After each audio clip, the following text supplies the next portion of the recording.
If you've been paying attention to the news at all the last little while, you know that there are a lot of mass graves and unmarked graves of children that have been discovered on the grounds of schools that used to be run by churches. 70% were Roman Catholic churches, but the United Church and the Anglican Church also were part of this. And sometimes it's really hard to be Christian and to see things that can only be described as evil that were committed against another group of people. A lot of times it just seems easy to throw it all out as if nothing matters, that the religion is corrupt, therefore there's nothing worth salvaging anyway. And the world around you is going to encourage you to have that kind of response.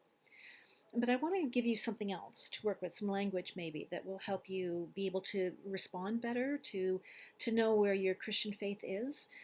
See, Jesus' message about loving isn't different. It hasn't changed. Jesus was teaching in the first part of the first century, and then Paul's letters came after that, and then the Gospels came after that. Everything that we have in the Bible was pretty well written and done before the end of the first century of the Common Era. The organized church, the organized religion that we recognize, the Roman Catholics, the Presbyterians, the Orthodox, everybody else, that didn't formulate until a couple of hundred years later.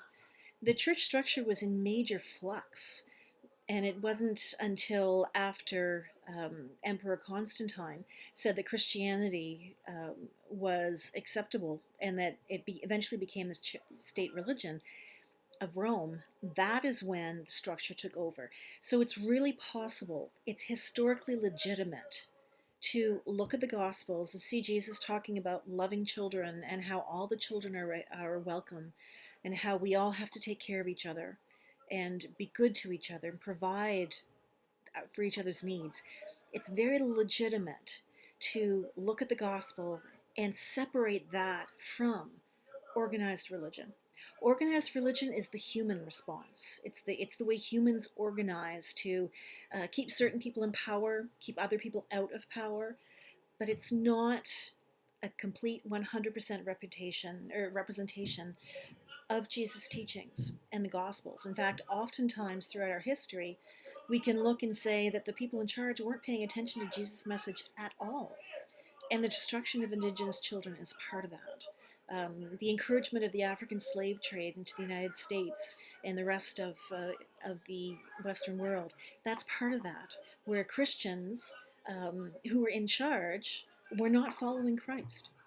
So just because the church has failed these kids and we feel a little embarrassed to call ourselves Christian, remember that the church itself is not Jesus and the Gospels. Jesus and the Gospels came long before, and you can have no use for the church structure and some of the really nasty, mean things that's said and done, and still find your faith in Jesus and still want to find other Christians who want to follow what the Gospels tell us and still find ways to reach out from your faith to people who have been hurt by the church.